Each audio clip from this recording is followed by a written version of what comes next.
ये आदमी पंजा लड़ाने की ऐसी खतरनाक ट्रेनिंग करता है कि इसे हराना तो दूर, कोई इसके हाथ को हिला तक नहीं पाता। लेकिन क्या वो दुनिया के सबसे खतरनाक खिलाड़ियों का मुकाबला कर पाएगा? जानने के लिए देखिए हमारी आज की कहानी। कहानी की शुरुआत होती है मार्क नाम के एक आदमी से जो कोरिया में पंजा लड़ाया करता था, लेकिन आजकल वो अमेरिका के क्लब में गार्ड की नौकरी कर रहा था। एक दिन उसका पुराना दोस्त किम उससे मिलने आया और उसे पंजा लड़ाने के मुकाबले में हिस्सा लेने के लिए मनाने लगा। मार्क को इसमें कोई दिलचस्पी नहीं थी, लेकिन किम ने उसे जैसे तैसे मना ही लिया। फिर वो दोनों मुकाबले की जगह गए जहाँ लोग खिलाड़ियों पर सट्टा लगा रहे थे। जिस खिलाड़ी से मार्क का मुकाबला होना था वो अब तक के सारे मैच जीता था, इसलिए मार्क पर कोई भी सट्टा लगाने को राजी नहीं था। जल्द ही मैच शुरू हुआ और वो खिलाड़ी काफी जद्दोजहद के बाद भी मार्क का हाथ हिला तक नहीं पाया। मार्क ने चुटकियों में मुकाबला जीत लिया और किम ने भी काफी पैसे कमाए, लेकिन अब उस खिलाड़ी ने अपनी हार मानने से इनकार कर दिया। वो किम को मारने लगा, जिससे मार्क भी बीच में आ गया और वहाँ हंगामा हो गया। लड़ाई की वजह से उसे नौकरी से भी हाथ धोना पड़ा। फिर एक हफ्ते बाद उसे एक दुकान में सिक्योरिटी गार्ड की नौकरी मिली। उसकी आम सी जिंदगी चल रही थी, लेकिन कई बार उसे घर की काफी याद आती थी। फिर एक दिन उसे किम ने फोन करके कोरिया आने को कहा। वहाँ पर एक पंजा लड़ाने का मुकाबला हो रहा था, जिसके विजेता को विदेशों में खेलने का मौका मिलेगा। मार्क ने अपने पुराने मेडल्स को देखा और एक बार फिर अपने पुराने सपने को पूरा करने का फैसला किया। जब मार्क कोरिया पहुंचा तो किम उसे लेने आया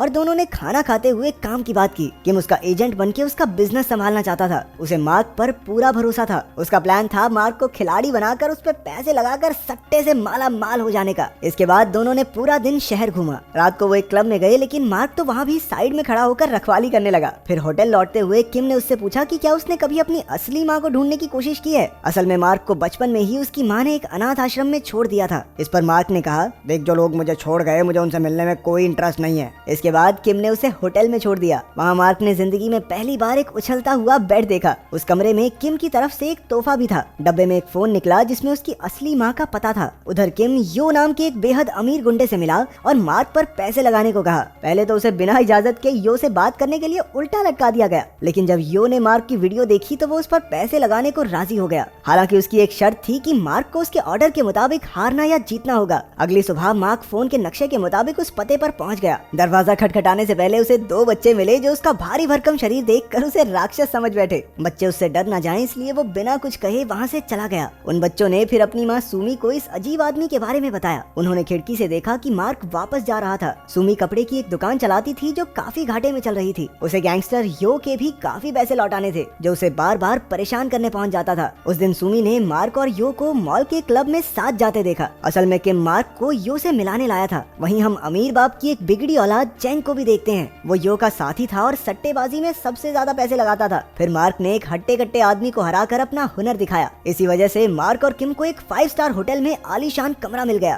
तभी किम को यो का मैसेज आया कि मार्क को कल पहले मैच में जीतना होगा, लेकिन दूसरे मैच में हारना होगा। अब किम को डर था कि मार्क इसके लिए मानेगा नहीं। वो दोनों खाना खाने गए तो किम ने उसे दूसरे मैच में हारने को कहा। हालांकि मार्क तो बिना किसी दिक्कत के मान गया। अगली सुबह सुमी बच्चों को स्कूल के लिए तैयार कर रही थी। उसके बेटे जो को डर था कि राक्षस फिर से आ जाएगा, लेकिन सुमी ने कहा कि शायद वो मार्क को जानती है। जब बच्चे चले गए तो उसने पुरानी तस्वीरें निकाल कर देखा कि मार्क की उसकी माँ के साथ एक तस्वीर थी। वहाँ बच्चों ने मार्क को बाहर देख लिया और जो ने तो उसे पुलिस बुलाने की धमकी भी दे दी।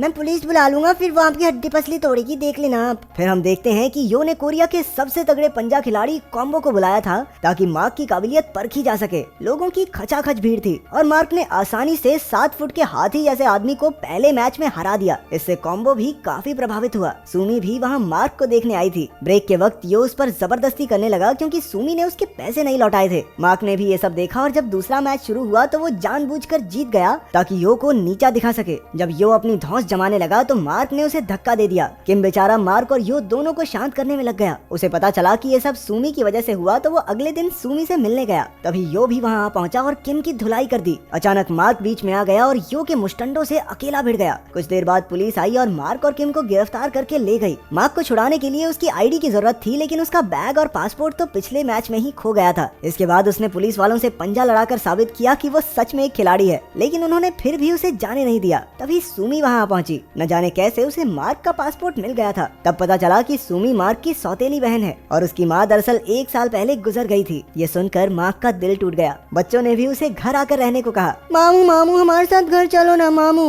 सुमी की बेटी जून ही उससे खेलती थी और बेटा जून हुआंग उससे काफी बातें करता। वहीं घर के बाहर कुछ आवारा लड़के सिगरेट पी रहे थे। सुमी के मना करने के बाद भी वो नहीं गए, लेकिन जैसे ही मार्क उनके सामने आया तो सब दुम दबाकर भाग गए। अगले दिन यो के आदमी सुमी से पैसे वसूलने आए। उसी वक्त मार्क घर से जा रहा था ताकि वो सुमी पर बोझ न बने। उसने गुंडों को भी भगा दिया, लेकिन फिर उसने वहीं रुकने का फैसला किया। अगले कुछ दिन तक पूरे परिवार ने मिलकर बढ़िया खाना खाया, घूमे फिरे और मजे किए। सुमी के लिए काम के साथ बच्चे संभालना काफी मुश्किल था। उसका पूरा घर कपड़ों से भरा हुआ था। एक दिन उसने घर आकर देखा कि सब कुछ एकदम साफ हो चुका है। ऊपर से मार्क बच्चों की देखभाल भी बहुत अच्छे से करता था। दूसरी ओर किम गरीबी के दिन काट रहा था। तभी मार्क को बच्चों के साथ देखकर उसे आइडिया आया कि क्यों ना मार्क की दुख भरी कहानी दिखाकर थोड़े पैसे कमा लिए जाएं। मार्क भी इसके लिए मान गया। इसके बाद मार्क अपने परिवार के साथ बाहर जा रहा था। रास्ते में उसने कॉम्बो को खेलते देखा। मार्क ने उसे चुनौती दी और जीतकर सबका चहेता बन गया। कुछ ही हफ्तों बाद उसके दुख भरे बचपन और मुश्किलों की कहानी पूरे देश में फैल गई। ये इतनी मशहूर हुई कि मार्क और किम ने अच्छे खासे पैसे कमा लिए। अब बच्चे मार्क को अपना हीरो समझने लगे। एक दिन स्कूल जाते हुए उन्होंने एक औरत को मार्क की बुराई करते सुना। बदले में जूही ने कह दिया, मेरे मामू ना बहुत जबरदस्त खिलाड़ी हैं। चुप हो जा बुढ़िया, नहीं तो तेरे बाल गंजे कर दूंगी।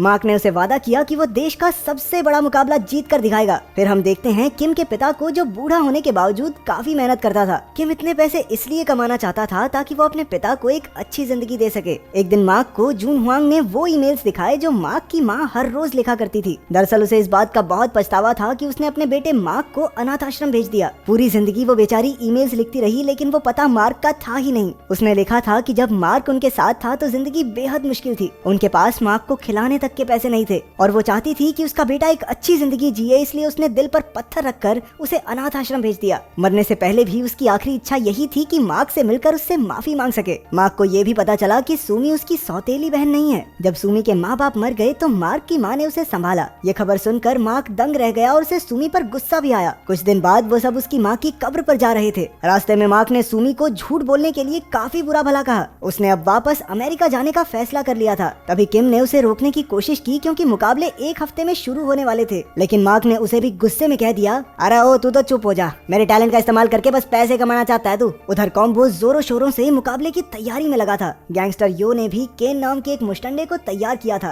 केन ने आज तक जितने भी लोगों से पंजा लड़ाया, सबकी बेरहमी से हड्डियां तोड़ डाली। मार्क भी टूर्नामेंट से पहले अपनी तैयारी में कोई कमी नहीं छोड़ रहा था। आखिरकार मुकाबले का दिन आ गया। बच्चे घर पर थे जब उन्होंने देखा कि वो मार्क को उसका मेडल लौटाना भूल गए। वो दोनों तुरंत बस पकड़ के मुकाबले की जगह पहुंच गए। कुछ देर बाद सुमी को ये खबर मिली तो वो भी बच्चों के पास भागी। इसके बाद मुकाबला शुरू हुआ। केन, मार्क और कॉम्बो तीनों अलग अलग ग्रुप्स में थे। उन्होंने अपने ग्रुप में हर किसी को हरा दिया और सेमीफाइनल तक पहुंच गए। केन ने तो बेरहमी से कई हाथ तोड़े और फाइनल में पहुंच गया। करोड़पति चेंग और उसके आदमियों ने अपना सारा पैसा केन पर लगा दिया, लेकिन मार्क का हुनर देखकर उन्हें लगा कि कहीं उनके पैसे डूब न जाएं। इसलिए चेंग ने यो को धमकाकर कहा कि किसी भी तरह केन को जिताए। फिर यो ने किम को $2 लाख देकर कहा कि मार्क को सेमीफाइनल्स में कॉम्बो से हारना होगा। हमेशा की तरह किम की जीभ लपलपाई तो उसने पैसे ले लिए और सीधा मार्क के पास पहुंच गया। लेकिन मार्क ने हारने से साफ इनकार कर दिया। किम ने कहा कि इन पैसों से उसकी पूरी जिंदगी बदल सकती है, लेकिन मार्क के लिए अपनी भांजी से किया हुआ वादा कहीं बढ़कर था। आखिरकार उसने कॉम्बो से टक्कर का मुकाबला किया और जीत गया। वहीं ब्रेक के समय यो ने किम को पकड़कर उसकी हड्डियों को थोड़ा ब्रेक किया, लेकिन उन गुंडों को मार्क ने एक एक करके धूल चटा दी। अब किम ने भी पैसों का लालच छोड़ दिया और उसने मार्क को जी जान लगाकर जीतने का हौसला दिया। ना ना और ले पैसे।